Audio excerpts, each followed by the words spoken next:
Hello, and welcome to the Archive Podcast, where we will explore the arcs of our individual journeys and the strength of the hive that holds us together. I'm Amy Rost, and I believe life isn't meant to be navigated alone. And here we dive into the conversations that bring us closer to ourselves, to each other, and to the communities that lift us up. This space is for real stories, honest reflections, and meaningful connection. Whether you're in a season of transition, seeking deeper relationships, or simply craving conversations that inspire growth, the Hive is for you because when we come together, we grow stronger. Welcome to the Archive Podcast. Hello, I am so excited to have you all here today.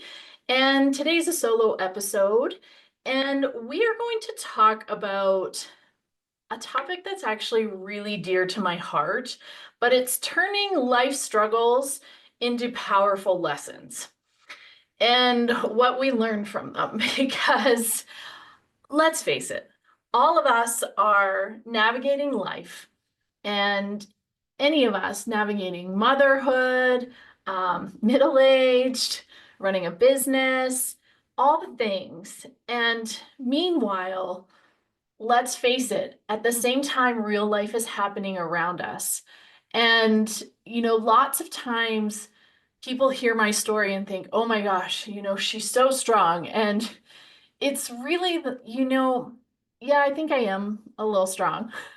But I also know that nobody is living a life not experiencing challenges along the way. So I am going to talk about, a little bit of overwhelm when it sets in, whether it's in motherhood, caregiving, or business, and really just let's acknowledge the struggles and parts of these journeys. And then let's also reframe that and let's look at growth. So success isn't about pushing through 24/7. It's about learning, adapting, and really taking aligned actions towards what you want. And this is a big one. We might have to do more than one on this, but we're going to kick it off today and, really dive in. So come along with me. So let's kick off like talking about the reality behind the journey. Not our social media is really a snapshot of a like perfectly aligned picture that has been curated to be on social media. And I really struggle with, how much do I share? I don't share the real messy parts, part of it because it involves other people and I want to respect their privacy. But I also think that's what makes us relatable. And I want to kick it off actually talking first of all about business challenges. And I want to talk about a moment, particularly in my business, where things didn't go as planned. And I think as an entrepreneur, most of us will have at least one of those stories, and maybe we will have 5 or 10. But I want to share probably the most heartbreaking moment in my business. So back it up. Let's think about March 2020. Yep.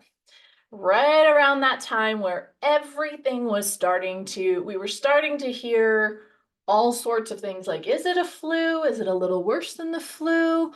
Oh no, a worldwide pandemic. So in March of 2020, perhaps one of my biggest dreams and also one of the most biggest projects I've ever chewed off was I had a vision for the Pilates industry in Canada. I was getting really tired of traveling to the US constantly to take continuing education. Now, while I loved being around Pilates teachers and I loved the learning I was getting, I really was craving connection with teachers in Canada. I was meeting lots of teachers from the US and from overseas, but I noticed very few were Canadian teachers. And I thought, why is that? Well, one, I know, it's the cost to travel to the US is expensive. It's expensive to attend a conference when it's in USD for us. I know there's a few other countries who can relate to our lower dollar. But I was like, all right, I'm going to jump in. We need to have this in Canada. And it had never been done before. So I was planning for what's called Pilates Fest North, and it was the first Pilates conference of its kind in Canada. The really cool thing about this event when it initially launched, we sold tickets so quickly, and we were still selling tickets up until the middle of March. We'd already shut down and I had people wanting to buy tickets. But let me take you back to March. I believe it was March 15th, and really the hammer came down March 17th. So we heard this was, this pandemic. We heard things were starting to shut down. And I don't think we really could comprehend what that was going to mean. And remember, this was supposed to happen April 30th, May 1, 2, 2020. I had already paid for the venue. I had paid all of the bills as we were 6 weeks out. And then it shut down. It came down in Canada that everyone was told to go home, schools would be closed, and businesses would be closing. And the I can't even really put words to that moment because it was really complex for my family. But in terms of a business, I never thought I would be in a position that I couldn't run my business, that I couldn't earn a dollar for my family. And so just as it was shut down, and it was shut down, indefinitely, there was no open date. And at that point, then we knew Pilates Fest North wasn't going to happen. And the absolute devastation I felt was crazy. I wasn't really sure what to do next, to be honest. Like I said, I always say, like, I'm a girl with a Pilates studio in her basement who just loves the community, and this vision was really bankrolled by my own business and by ticket sales. And all of those funds were already committed. And we were in such an unprecedented time. The venue was not even sure what to do. And they're like, no, we'll just hold and we can reschedule when it's safe. And I, in that moment, right away had to communicate in a time where there was so much fear. There was so much unknown. And I know so many teachers were feeling the same way as I was in that moment of being shut down. And to be honest, I saw the very best in the Canadian Pilates industry, and I also saw the very worst. And I really started to doubt, like, what are we going to do here? How are we going to navigate this? And why am I doing this? I was getting notices, being threatened to be sued, and just, absolute shock. So we had to hold. We were closed down, and I thought, oh my gosh, if I have to somehow refund all this money out of my own business, I will be bankrupt and then some. Again, seeing the best in the Pilates industry, so many teachers were so generous and so supportive, saying, nope, just hold on. We can't wait for it to happen, and it'll happen. We'll be there when the time is right.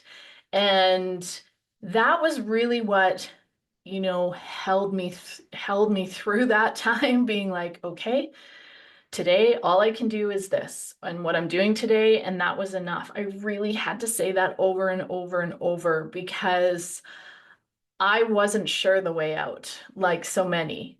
So let's fast forward a little bit. So 2020, I think, as a Pilates studio, I was closed. Out of the 9 months, I was closed 6. So we knew it wasn't going to happen in 2020. 2021 started off rough. We were closed again. So we were kind of open and closed in Alberta, where I am. It was different in different parts of Canada, but where I was, I think out of 24 months, I was closed almost 18, which was not great for a business. But 2021, as we got closer to spring and things started to open up a little bit more, we started to like shift. And the shift was like, okay, we got to make this happen. And what I believed in that moment was I was going to make it happen no matter what it took from my own family, from my own business. I had made a promise to our industry and I was going to deliver. And so we started planning. And it happened finally in November 2021. And it was incredible. And I think even though it changed, many of our speakers were no longer able to attend. Um, we were able to produce an event unlike our industry had ever seen before. And it really reminded me sitting in that room, and there were tears. There was laughter, but there was also tears and hearing the stories of all of the teachers and their journey. Um, but being together, there was healing. And it really was a remarkable time um, that I knew in my heart, I believed in it. I believed in it so deeply that I had to turn down the noise of the negative um, feedback, we'll say, that I was getting, but it was allowing me to just be so clear in, I believed in our industry so much, and I believed we needed to come together. And when it did happen, it was magic. And I think it comes back to just, I was clear, I had clarity around the why, and I knew we needed it more than ever. And that allowed me to um, continue on, persevere through really extraordinary times. And it's funny when I guess not funny, but when I look back and I think about the devastation of March and April 2020 from a business perspective, and then being able to step back in 2021 in November and see this amazing community together, it was like, okay, every single one of those hard conversations, those hard decisions I had to make, it was now worth it. And feeling that. And I still feel that for our industry today, but stay tuned. Stay tuned for what's going to happen with Pilates Fest North. But the struggle in that really year until we could bring that event to life was some of the most challenging and darkest days in my business. But I can tell you, I learned a lot. And you don't learn when it's easy, you learn when it's really, really challenging. And it's that learning now that will carry me through as we, see the evolution of what Pilates Fest North will be. So I want to shift to motherhood and caregiving, because we're also going to talk about COVID in this one, because this was also one of the darkest days for my family. The challenges, there's so many challenges of balancing a business, being a mom of four, but also being a caregiver. And a moment where it felt absolutely impossible to juggle it all was March 2020. So if you can picture my house in March 2020 outside of the business, let's just look at it from a family perspective. All of a sudden, I had a husband home, working from home. I had 3 school-aged children at home, homeschooling, and they were also in French. So we were homeschooling French immersion. Um, and then I have an older child who lives in assisted living in Calgary, just about 20 minutes from me. And he was being locked down, and we were not allowed in. And again, in that moment, I don't think, looking back, I would have never thought I would have been strong enough to endure that time. We were, as a family, extremely worried about the consequences for my um, oldest, what was going to happen, what what was going on. And we didn't really know, to be honest. And I think I never imagined a time where the mom wouldn't be essential. And it wasn't, we weren't allowed in. We were the caretakers. I was the one going in, and just doing some of the daily tasks, like, getting haircuts and cutting nails and just those everyday things. And all of a sudden, we weren't allowed to do that. And navigating that, the thought of that being like, oh my goodness, like he's already immune compromised. What happens if you've got that fear around COVID? You've got the worry around the isolation this was creating. And in Canada, we literally were we were locked out. And we went 88 days without being able to see him. And I'm gonna try not to cry. It was such a difficult time for as a parent and as a caregiver, because let's face it, there was no rule book, no no instruction manual about one, how to parent through a pandemic, two, how to just like survive yourself in a pandemic, and three, how to deal with separation from a child who's very sick and depends on you for some of the most day-to-day, easy day-to-day tasks that many of us take for granted. And I can I can say that we survived it. Um, the day that we could at least see each other outside was such a gift from God. And I will never, ever take for granted that a mom um, is not essential. We are essential. And for those who surround us, it is so important that um, that they have someone around. And I understand the challenges around keeping them safe and that sort of thing, but it never, there'll never be a time where I pray there's never a time we ever have to deal with these issues again, because the lessons in that were hard.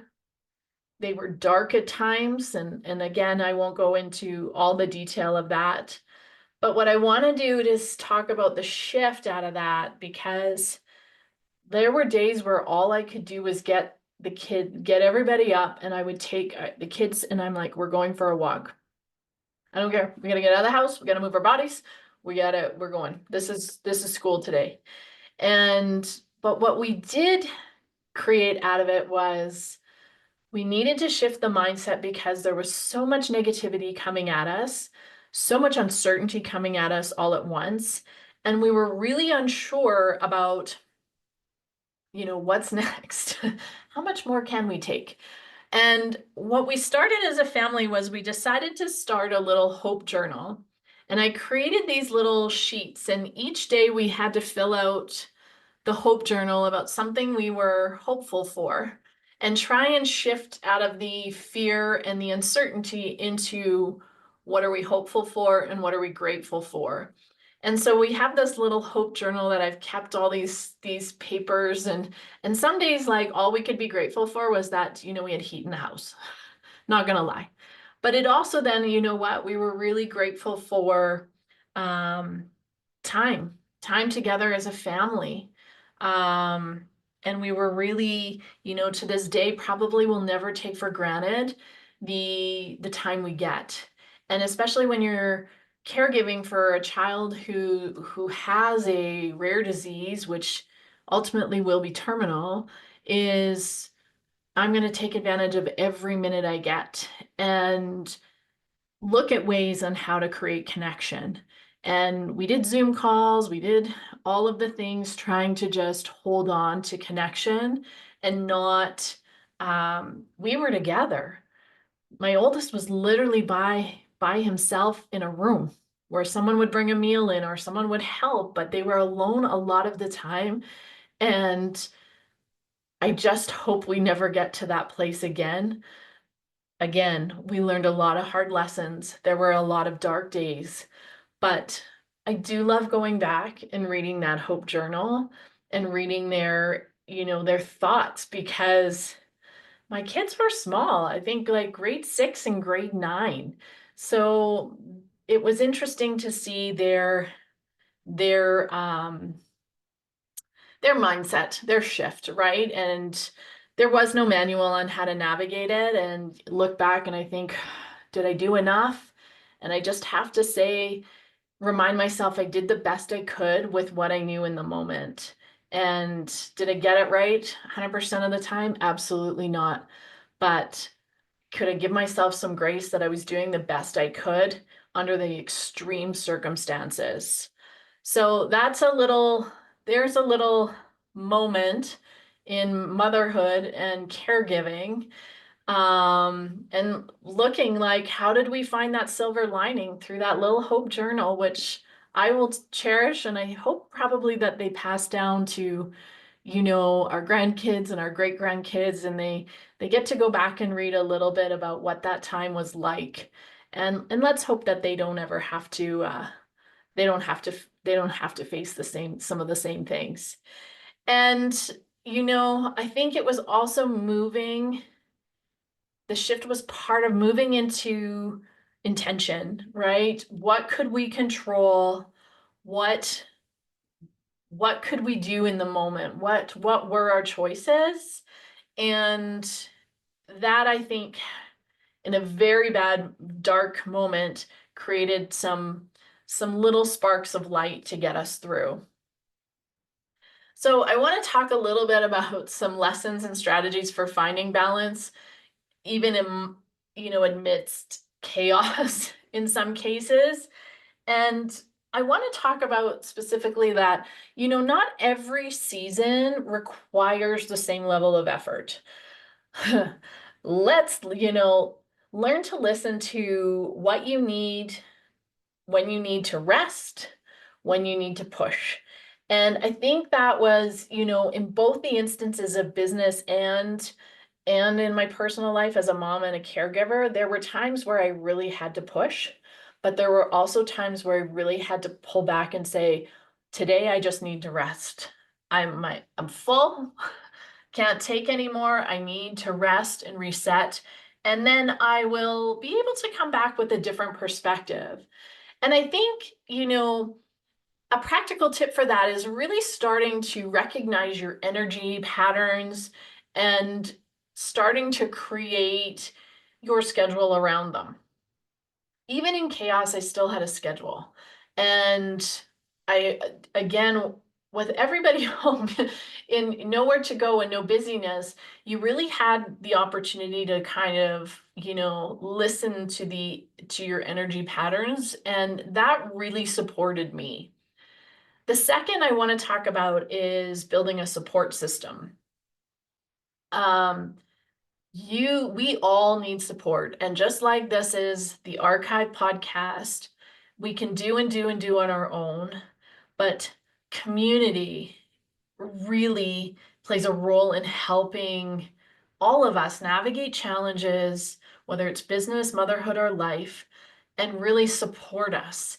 And I talk about the hive so much here because I think it is so important. And I think in the time, I didn't know how to really call in my community.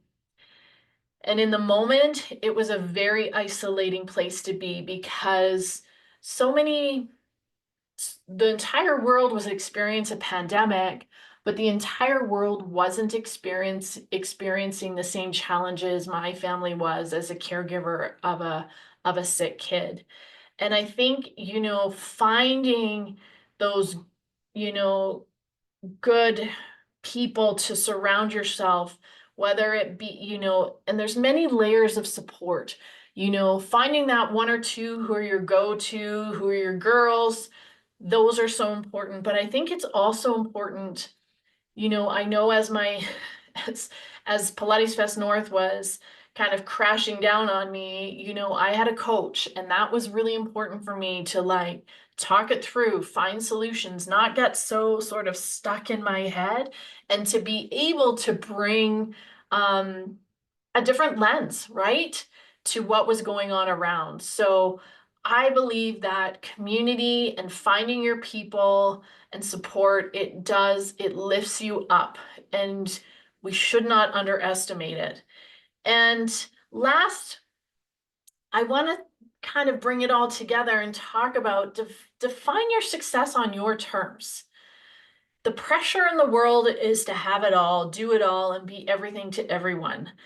And I think it's really important to ask us, what does success actually look like for me? And I think a really practical tool is to actually write a success statement that is based on your values, and that isn't surrounded by external expectations, but really taking a moment to reflect and write, what is your success story? What do you want it to be? And maybe, when you have a moment today, is take out a piece of paper and write a success statement. For me, success means, never giving up. It means being true to my word. And success also for me in balancing business and motherhood and caregiving is to continually advocate, um, and to show up for my kids no matter what. And it's never for me, I don't like the word balance. I really try to work in harmony. And, balance, I think something's got to give and something's got to take, whereas harmony, we kind of have a little more of an ebb and flow. So I challenge you to write that success statement today, and I'd love for you to share it with me. So I think the first step would be like really reflecting, asking yourself, what does success mean to you? And then I think it's also asking, if success wasn't tied to how much you do, but aligned to how you feel, what would you need to change? I'm going to ask you that question again. If success wasn't tied to how much you do, but how aligned you feel, what would you need to change? Think about that one, because it changes your perspective. We can't do it all. So I would love if you would share your definition of success on social media, tag me, and I encourage you to journal. Write it down, what it means to you and what it feels like to you in this season, because I think our definition changes as we go further along in our journey. So I think I think success is right around the corner when we own what we want and we're clear in that, and then anything is possible. So thank you so much for tuning in. Your struggles aren't roadblocks. They're lessons guiding you towards what truly matters. And like I always say, you learn way more in the challenge than you do when it's easy. And let's just today honor our success to date. Let's just take a moment and acknowledge, those successful moments and what that feels like to you. So thank you so much for being part of the archive today. I hope this podcast has left you feeling inspired, connected, and reminded that you are never alone on this journey. If this conversation resonates with you, I'd love to hear your thoughts, share your takeaways, and let's keep the hive buzzing. And don't forget to subscribe, leave a review, and invite someone you care to join us. Until next time, keep honoring your arc, leaning into the hive and showing up for yourself and your community, because together we are stronger. This is the Archive Podcast. See you soon.